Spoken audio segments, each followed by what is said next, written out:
دوستو، بگ سوچو میں خوش آمدید۔ انسانیت مختلف ادوار میں کئی طرح کے بحرانوں کا شکار رہی ہے۔ یہ بحران کبھی جنگ تو کبھی معاشی بدحالی کی صورت میں نظر آتے رہے۔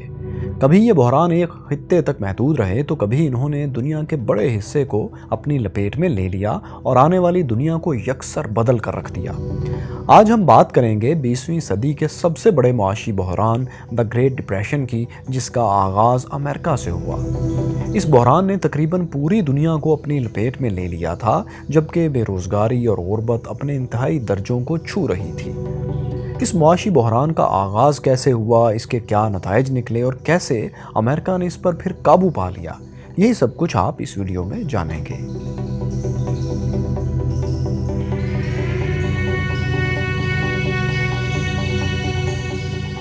1920s کی دہائی میں ورلڈ وار 1 کے بعد امریکہ کی پیس ٹائم اکانومی تیزی سے بہتری کی طرف رواں دواں تھی۔ جنگ کے ستائے ہوئے لوگ اپنی جمع پونجی سے سرمایہ کاری کرنا چاہتے تھے۔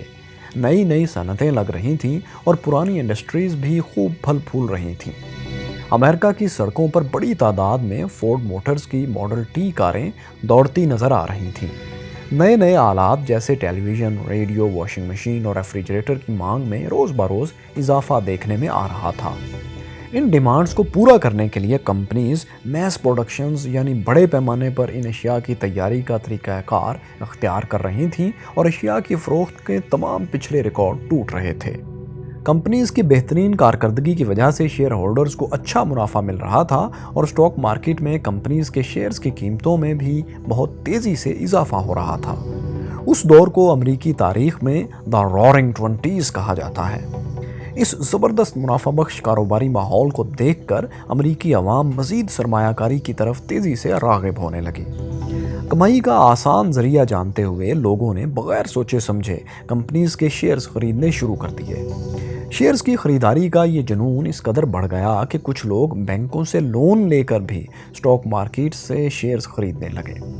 شیئرز میں ضرورت سے زیادہ پیسہ انویسٹ ہو جانے کی وجہ سے شیئرز کی قیمتیں آسمان کو چھونے لگیں۔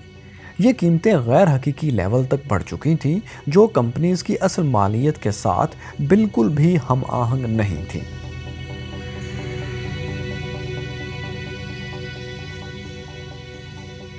شیئرز کی مالیت میں اس ہوشربا اضافے کو روکنے کے لیے امریکہ کے مرکزی بینک نے شرح سود میں اضافہ کر دیا۔ یعنی لوگ جو بینک سے قرض لے کر انویسٹمنٹ کر رہے تھے، اس قرض پر سود بڑھا دیا۔ اس کا اثر سیدھا تعمیرات اور آٹو موبائل سیکٹر کی سیلز پر پڑا، کیونکہ ان کی سیلز کا انحصار بڑی حد تک بینک لیز پر تھا۔ گاڑیوں کی سیلز کم ہوئیں اور تعمیراتی کام بھی بند ہونے لگے۔ اس کی وجہ سے دوسرے کاروبار بھی متاثر ہونا شروع ہو گئے۔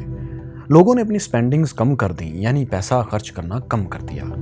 شیئرز کی قیمتیں گرنے لگیں اور لوگ اپنے شیئرز تیزی سے فروخت کرنے لگے۔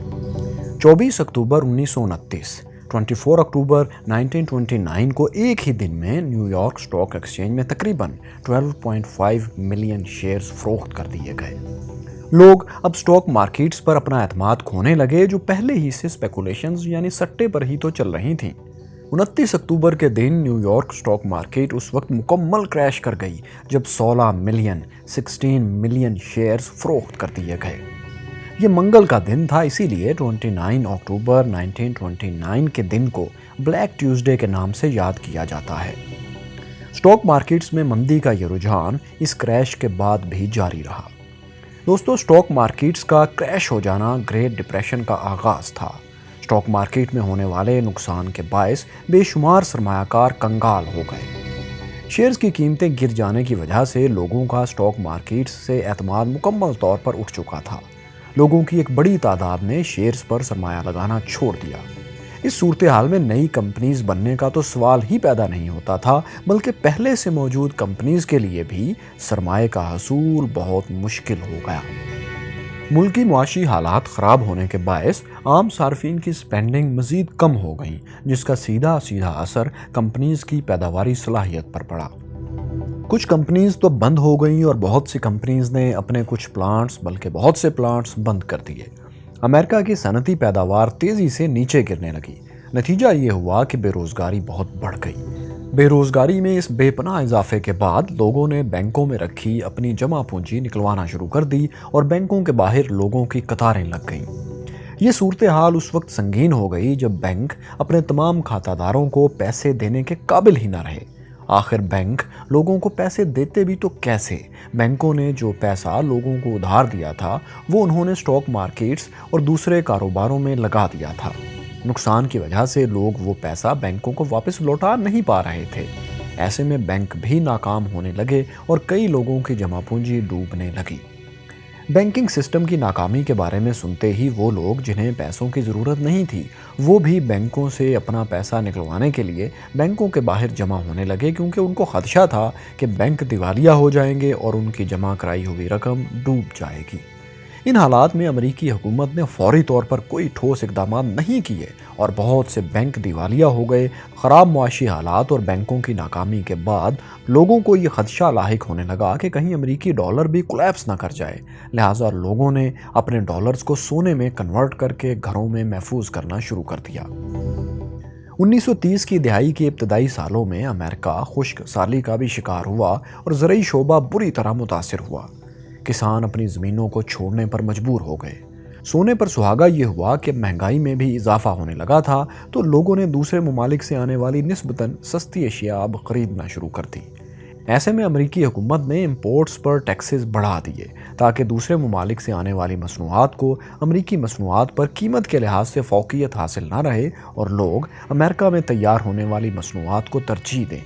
امریکہ کے اس قدم پر رد عمل دیتے ہوئے دوسرے ممالک نے بھی امریکہ سے درآمد ہونے والی اشیاء پر بھاری ٹیرفز عائد کر دیے، جس سے امریکہ کی برآمدات میں خاطر خواہ کمی دیکھنے میں بھی آئی۔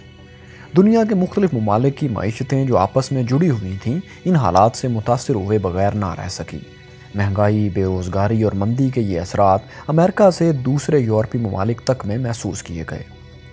بڑھتی بے روزگاری، بے پناہ مہنگائی اور غربت کے باعث لوگوں کی ایک بڑی تعداد نے نا امید ہو کر اپنی زندگیوں کا بھی خاتمہ کیا۔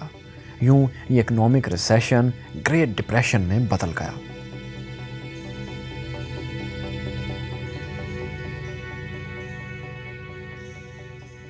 نومبر 1932 میں ہونے والے امریکی صدارتی الیکشن میں فرینکلن ڈی روزویلٹ نے کامیابی حاصل کی۔ اس وقت تک امریکہ کی تقریباً 1/4 آبادی بے روزگار ہو چکی تھی۔ یہ مشکل صورتحال نومنتخب صدر روزویلٹ کے لیے ایک بہت بڑا چیلنج تھی۔ صدر روزویلٹ کی طرف سے 6 مارچ 1933 کو تمام بینکس بند کر دیے گئے تاکہ بینکوں کا آڈٹ کیا جا سکے اور صرف انہی بینکوں کو جانچ پڑتال کے بعد دوبارہ اجازت دی جائے جو اپنے کھاتہ داروں کو ادائیگی کرنے کے قابل ہوں۔ فرینکلن ڈی روزویلٹ نے معاشی بحالی کا ایک جامع پروگرام مرتب کیا جسے نیو ڈیل کہا جاتا ہے۔ اس پروگرام کے تحت سیکیورٹیز اینڈ ایکسچینج کمیشن قائم کیا گیا جس نے اسٹاک مارکیٹ میں پیسہ لگانے والوں کے لیے اصول و ضوابط تشکیل دیے۔ لوگوں کا بینکوں پر اعتماد بڑھانے کے لیے انہوں نے فیڈرل ڈپازٹ انشورنس کارپوریشن کا آغاز کیا تاکہ لوگوں کو اس بات کی ضمانت دی جائے کہ اگر بینک ان کا پیسہ لوٹانے میں ناکام ہوئے تو وہ پیسہ حکومت ادا کرے گی۔ روزویلٹ کی حکومت نے سرکاری ترقیاتی بجٹ سے میگا پروجیکٹس شروع کیے تاکہ ملک میں بڑی سطح پر معاشی سرگرمی شروع ہو سکے۔ انہوں نے بالخصوص اس بات پر زور دیا کہ ایسے پروجیکٹس شروع کیے جائیں جن سے زیادہ لوگ بے روزگاری سے نکل کر روزگار حاصل کر سکیں۔ اس وقت 6.5 لاکھ میل ہائی ویز، بڑے بڑے ترقیاتی پروجیکٹس جن میں پل، ڈیمز وغیرہ کی تعمیر شامل تھی شروع کیے گئے۔ دنیا میں اس وقت کے سب سے بڑے ڈیم ہاورڈ ڈیم کی تعمیر بھی اسی دوران مکمل ہوئی۔ ان پروجیکٹس کی وجہ سے تقریباً 85 لاکھ لوگوں کو روزگار حاصل ہوا۔ اس تمام کے علاوہ بھی امریکی حکومت نے کئی بل پاس کیے جن کا مقصد صنعت اور زراعت کے شعبے کو مستحکم بنانا اور روزگار کے نئے مواقع پیدا کرنا تھا۔ ان تمام اقدامات کی بدولت امریکی معیشت میں بہتری کے آثار نظر آنا شروع ہو گئے جو کہ اگلے 3 سال تک مزید بہتر ہوئے۔ 1937 میں آنے والی اکنامک ریسیشن کی ایک نئی لہر نے دی گریٹ ڈپریشن کے دورانیوں کو مزید بڑھا تو ضرور دیا، لیکن یہ گراوٹ زیادہ عرصے جاری نہ رہی اور 1938 میں دوبارہ بہتری آنا شروع ہو گئی۔ 1939 میں سیکنڈ ورلڈ وار کا آغاز ہو گیا اور امریکہ نے اتحادیوں کو ہتھیاروں کی سپلائی شروع کر دی۔ دفاعی پیداوار میں اضافے کے باعث روزگار کے نئے مواقع پیدا ہو گئے۔